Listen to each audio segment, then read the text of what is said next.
I walked down to the podcast studio. I don't have to go through COVID testing and traffic, and all these. You haven't had your COVID test this morning? 3, I got 2, it. Great call. 1. Great call. I got a bump from right.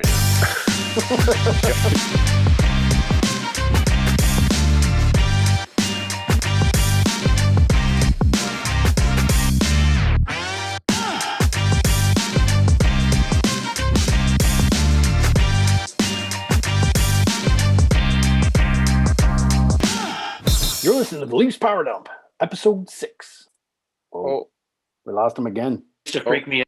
John, you need to re-wet your string. Yeah. Your internet's getting slow. Just go put a quarter in. Yeah. I guess we now know that you can't push the goalie into the net to score a goal, right? This is officially NHL sure? rules. It would seem to Are be. we sure about that? Depends on which ref you ask, I think. On that shot, if Mikheyev would have just kept jamming away, that pushed his glove right into the net, would that have been a goal?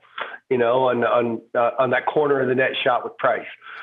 I think if it was just his hand, it would have been a goal, and then they would have called it back, and then maybe they would have challenged it again. Can you reverse challenge a challenge? Like, just how many times could they flip a goal back and forth? I want to see. Of course, the Habs fans are saying that when they call up to NHL headquarters, they're calling Toronto, right? The Toronto or New York? It's not Montreal. Yeah. I think goal review is in Toronto. Yeah, you're right. I think it is. Paola's in Montreal. That's right. The Paola's in Montreal. I love that they were complaining about that, and we're like, that's exactly the same play. I get why they're complaining. Jumbo's goal, the puck is in front of his pad, and he's going for the puck. And he's going for the puck. Technically, on the Montreal one, the puck was behind Freddy's pad, so it was hidden. So that's even more questionable. The other one, the puck's still kind of in play, but I guess you can't push him and just mash the goal. Who knows, man? Like, remember those goals where guys would just crash the net and everybody would go in, like these three dudes, the goalie, the puck, the mascot, and they'd X-ray the pile to find exactly. And Gary Roberts would stand up like this, and we'd score, and we'd win. exactly. They showed a clip last night of somebody crashing through Johnny Bower in Game 6 of some Cup final. Boom, boom, Jeffrey. On. Yeah, and gets his skate hooked in the mesh. And Bauer, while the play continues at the far end of the ice, gets in the net and helps him unhook his skate, as opposed to jumping on top of him and beating him to a pulp. Guy was one of Bauer, man. Bauer is classic. Total classic. Dude. You probably feel a less invincible when you're not wearing a mask and you're playing goalie back in those eras. Though. That's true. You'd be nice because you don't want them to raise it above your shoulders too often. Yeah. Hey, Freddy got into it a little bit though this week too, eh? He mixing it up a little bit. His mask came off there. He was face washing to Chuck at one point. Yeah, Chuck. That was fun. I liked it. Freddy's such a cool, calm customer. I think it's fun when he gets a little riled up. Well, what was cool is he got riled up, got into it with him, and then stepped back and didn't look angry at all. No, like he's so focused all the time. Totally, it's like Freddy's super excited face, Freddy's angry face. His concentration face. It's all the same. Speaking of goaltending, we got a win out of Hutchinson. Solid game. I mean, for a guy who hasn't played that much, and he had 37 shots against. There was 37 shots, 35 saves. The posts helped him out a little bit, of course, but hey, I'll take it. But and every goalie has the posts, right? Yeah. The posts just mean it's going wide, right? You don't need to save those. It's true. That's right. You've got the angle covered because otherwise, it would have went in. Yeah. So. I got to say that bugs me though. You hear these guys who haven't scored or goalie who hasn't, and they're saying he hasn't scored since September. It's been 453 days since he scored, or I'm like, well, nobody was paying. What the fuck's the guy supposed to do? Yeah. What use is that stat? It's been a year. Well, 8 months everything was shut down, so that doesn't really count. Yeah, the days where goals were possible are really the only days should be counted since his last time that he scored. Yeah, Hutchinson played a bit in Colorado, I guess, and I don't know if did he go over to Europe or do anything to play, but it's been a while, that's for sure. I like his mask. I thought his sort of retro style mask was kind of cool, and the white pads and everything. And is it just me, or did he look tiny in net? Did he make Anderson look like a giant? He's a smaller guy. Yeah. When he goes down on his knees, it's like the net's a foot and a half taller than it is for Anderson. And his little pads even looked small. When he lay it down on the ice, he'd be like, "Oh, that's." Freddie had some beautiful saves last night. A couple of real sweet ones. I think that he came back from that Ottawa series, played great last night. Yeah, he certainly didn't look like he took him any time to get back in the game. And the one save he made, it made me tense up when he throws his leg across, just pounds his skate into the post, makes the save, and then lays there for a second and curls the one leg up. I'm like, oh God, please don't have pulled your groin. Yeah. Please don't have pulled your groin. What is he? But then he played the rest of the game and he seemed fine. Is he 6'3", 6'4"? Let me go to my stats central here. I can't imagine. 6'4". I can't imagine 238 pounds. 6'4", 238-pound man who can do the splits at speed. At speed, that's Yeah. crazy, man. Nobody's commented on my turtleneck yet. I'm totally going. Very hot stove. Oh yeah, channeling Elliot Friedman from last night, man, and Elliot. No, you would have to, your hair would have to be going 16 directions. You were in a suit that was 3 sizes too big. So when I got my Maple Leafs bathrobe going, so it's a combination of Elliot Friedman and one of my heroes, Ron Burgundy. If you haven't read the Ron Burgundy biography, it really is mediocre. It's quite pungent. Links in the description.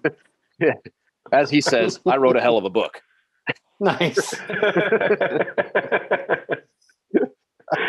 No, looking sharp, brother. Thanks, I like man. it. Thanks, yeah, that's nice. Good luck. I mean, that's dedication, having the Maple Leafs bathrobe. Even. Truthfully, I have my boxers on as well, so. We'll take that on trust. We believe you. It was my birthday. I got this John Tavares shirt from my lovely family, and what can I say? I'm easy to buy for. So anyway, John's not been playing great lately. You know what I mean? And that goal that he ended up scoring, the guys thought, all right, it's an embarrassment of riches. Everybody's scoring tonight. It was a good game that we really got a hold of Ottawa on. It kind of feels like, when he scored that goal, I looked at his face and he thought, I'm kind of doing this for you guys. Even though that goal was charity, that they wanted to set him on the ice with a couple of hot players to try to get him a goal, I think it was meaningless. He needs to get his game back on, and it's not, his game is not back on. And then one goal like that is not going to make the difference for him. He's just something funky's going on. I don't know what it is, but he's better than that. He's got more to contribute. And when he does, it's like, now what are you going to do? They're going to be trouble. Like, I love Johnny Tavares. I got this shirt, but right now, so many other players of the team are shining. And he's just seems off a bit, but he'll be back. It's funny because you don't want to break up Matthews and Marner because they're rocking along. But do you think it's the Tavares Nylander thing? I've never really felt like they clicked even last year. Like, I kind of feel like that was just, it's not the best fit for him. Nylander needs something as well because he was benched last night at the third period, which it's fine. He's a lot of people say he's lollygagging and stuff like that. I think he feels like, it looks like he's lost out there. He's not really finding his rhythm either, and so maybe him and Matthews need to be back together because they had a really good rhythm, and maybe the influence of Jumbo Joe on Nylander on a line might be an interesting thing as well. I don't know. It's I agree. I mean, actually, I agree with both of you. I think Tavares looks frustrated, and not just frustrated like, oh, I'm getting all these shots and they're just, I'm not sinking them, but he looks frustrated even with his own game. Like, he looks like he's out of step with himself. He's not certainly in the same sort of groove that Marner and Matthews and Jumbo are right now. He just doesn't seem light. It seems like like I said, his feet feel heavy. He's kind of winning some puck battles, but not in the way that he wants to, like where and then when he gets it out, he's not really connected. He's still getting his points and stuff like that. He's playing at, a high NHL level, but he's an elite player. So, like, he'll be making a play and he's passing to a guy who isn't there. So that's that indication of, like, they're out of sync with something. And it feels like the left side of that, Nylander's playing right wing on that line, I believe. And so the left side is like, well, who's there? And it feels like that's just first few games, Tavares was a beast. And like, it was awesome. We had the first podcast, we're like, who's leading the team? It was Johnny T. Mm-hmm. And it does feel like right now there's just like three individuals on that line. And there isn't this like cohesion that you're seeing with the other line, 100%.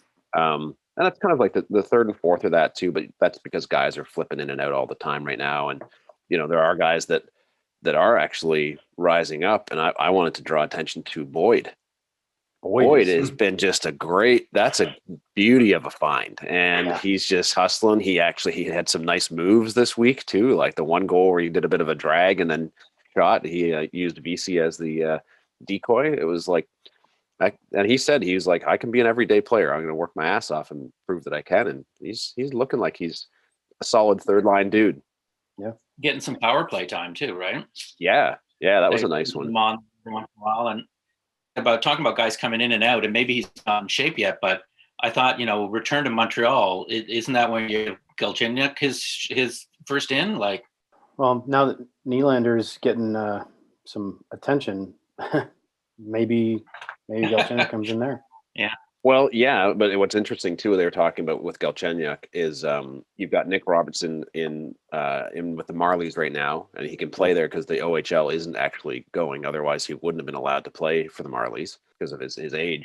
First couple games, he's popping goals. He's looking like he's getting. It's almost like a conditioning stint, and is like, is he coming up in next week or something like that? And I would really like to see. Is he the guy that fits in on the left wing with Tavares, and all of a sudden there's a fit there because the kid's hungry. He's got wheels. He's certainly got a scoring touch so far everywhere he's been. Does it translate all the time in the big league? Who knows? Maybe. Given where we're at and how we're doing, when someone like Tavares is sort of misfiring, that's not a terrible thing because when he comes back into his game, we still have room to go up from here with what we have on the bench, which is mind-blowing. Yeah. We don't have Simmons. We don't have this potential, hot rookie that could be in there. Our second line isn't firing right now the way it should be. We've still got two gears. Got room to grow. And Johnny T, he's almost a point per game, right? Or right around a point per game anyways. So he's not, it's just like you said, Paul, he's just a little off. So, and the thing is that will be really scary when we've got those two lines just humming. And then Spezza being Spezza. Love him. Spezza doing Spezza things. I feel like every week we just got to shout out how awesome Spezza is these days. So what did people think of the Habs retro looking a lot like a Maple Leaf jersey last night? It's amazing. Must be driving the Habs fans nuts that their team's wearing mostly blue. It looked like a home and away practice game out there. It did. Yeah, in all senses of the game. Yeah, I was going to say the score kind of reflected that too. Us going up 2-0 and then the tie 2-2 was, oh my God, that was just frustrating. I mean, take perfect advantage of the double penalty, like score on one, 40 seconds, 15 seconds later, score again, great, punished. And then just hand it away again. God, don't get a penalty against the Leafs. Hell no, eh? Did we go 3 straight last night? I think it was 3 for 3 last night. That's pretty good. I would say the percentage is good. They're moving it well, and we talked about this before, but what I like is that it's not the same play all the time. It's not like they're always looking for Matthews. I mean, obviously you want to get the puck to him, but it doesn't matter. Mitch has got 8 goals. He's like 6th in the league in goals right now. Top of our team in points. Got 30 points for Christ's sake. Well, that's the thing. When Mitch walks in with the puck and he's in between the circles, you don't know if he's going to shoot or dish. And if he dishes, just like he did last night, Carey Price knows exactly where it's going and how fast it's coming, and he still can't fucking catch it. You know what I mean? Like when Matthews winds up, he puts it where he wants. It's just he's in the zone right now. Yeah. Must be hard to play against. That's for sure. Oh, for sure. It's like Ovi, right? Like with Ovi, it's always frustrating playing against Washington because you're like, well, he's going to be where he's going to be. The puck's going there. Like everybody knows it. And yet he still scores. And that's the same thing with Matthews. A couple of those were just like carbon copies. And the one, I'm not even sure he was looking at the one time where I think it was coming in. He was putting it in the net and pointing to the guy who passed it to him. Like it was just like, I think he was celebrating before he shot it. Before he shot. He was standing right behind him. He's like, as he's winding up, the ref's like, it's a goal. Jumbo. I couldn't be happier. Didn't miss a step, eh? No, man. He picked one up, if anything. I think so.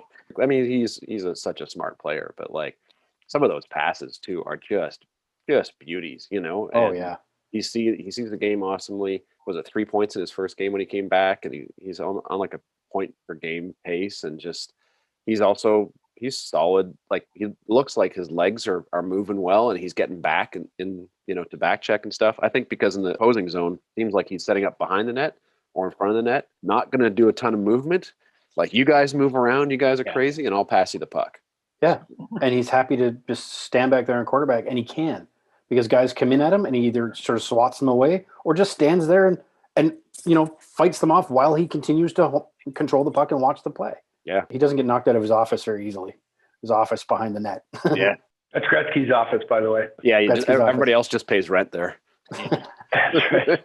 Nice. Speaking of Gretzky, okay, sorry to interrupt. Changing the subject here. Don't the fucking Habs suck? All right, next subject. Because Matthews is so on right now, fairly authentic, you think this is how good of a player he is. And we talk about this Connor McDavid thing. It keeps coming up. We're going to play again coming up, so we'll see how it is. He's obviously stacking up the points as well, too. And I think that we've got this Lemieux-Gretzky thing going on. The same thing that happened before is that you were watching two skilled players, one on each coast. I don't get to see McDavid play as much as I'd like to. And, so we're all just being dazzled by Matthews just kind of being able to do what he wants. So I wonder whether or not that's going to become a familiar comparison if they continue to separate themselves from the pack. That hasn't quite happened yet, along the way. But if they do, I think that there's a flashy style of McDavid, which is very Gretzky-like. And then here he is in Edmonton. And then, we kind of have the East Coast guy over on our side. That's a bigger, lumbering, stronger, skilled, nice hands player, like with Matthews being similar to Lemieux. So let's hope for all hockey fans it ends up going in that direction, because those are good times. Yeah, for sure. It has that sort of Crosby Ovechkin kind of thing too, right? Like there people are talking about that, but you're right. It definitely has that Gretzky Lemieux vibe to it, and those are excellent comparisons, and we'll see. And it was funny because I was like last night after our game, I'm like 4 points for Matthews, he's catching up, and then McDavid goes out and has a 5-point game, and I'm like, Calgary, pick up your game, Calgary. Jesus. Well, don't pick it up too soon. We play them twice next week. No, exactly. Yeah. Matthews seems to be playing more of a complete game though than what I see of McDavid. Blocking shots, back behind his own net, for takeaways. Like, how many defensive takeaways does Matthews have? He's second in the league among forwards for takeaways. Second in the league for forwards among block shots too. And his hits. Really? He's second in block shots for forwards in the league. Wow. Yeah. His game is rounded out awesomely. Hey, speaking of guests, next week we've secured a pretty cool guest for next week's podcast. A mystery guest. Mystery guest, yeah. So we're not going to say who it is. I think we leverage him all week to pump our viewership up for next week. He just did a thing with NHL.com for the outdoor game in Lake Tahoe, and it was a reunion of the Mystery Alaska cast. Mystery Alaska, that awesome movie with Russell Crowe, and how all those guys came together and played hockey in this town that they actually built the town. They built Mystery Alaska in Canmore. Yeah. Anybody here tired? No. Connor? I'm ready, John. We'll be having Connor Banks of Mystery Alaska, Michael Buey on next week to join us on the podcast. So that'll be pretty fun. Ooh. Yeah. Yeah. It was the whiz kid on the team, Good hands. Looking forward to that. Well, that's cool. We're going to have another special guest. Because it's kind of interesting that we didn't end up having a Hab guest on. Yeah. Don't It's you guys funny how they think? all suddenly got busy. Yeah, it's really weird. Cowards. Yeah. Strange. Don't the fucking Habs suck? It's in good fun too. So it's all in good fun. We don't play them again until April 7th or something like that. So now we've got this gap, and then it's like the last 5 games of the season. We just play each other constantly, and it's just going to be a mess. Come April, we're going to be at the top of the division, right? Clearly, Obviously. But who's going to be pressing us, right? Is it still going to be Montreal? I mean, we've got 3 games in hand, I think, but they're 10 points back. I don't know. You got to look for a more balanced team. I'd say Calgary's got a balanced team. Well, put it this way right now. What would happen if Josh Anderson got hurt? Like, really, what would that do to Montreal's team right now? He's got a lot of energy. There's a lot of, there's a lot of power and goal scoring on, him and the guys he surrounds. I don't know what would happen if they lost them. And if a key player loses some major games, what's that going to do to your standing? The way Montreal's playing right now, they deserve to be there at the top. And I think that another team like Calgary could turn it around if they wanted to. Yeah, we're coming up on another week. We got 3 games. We got Calgary twice and then Edmonton. What's going to happen? I don't know.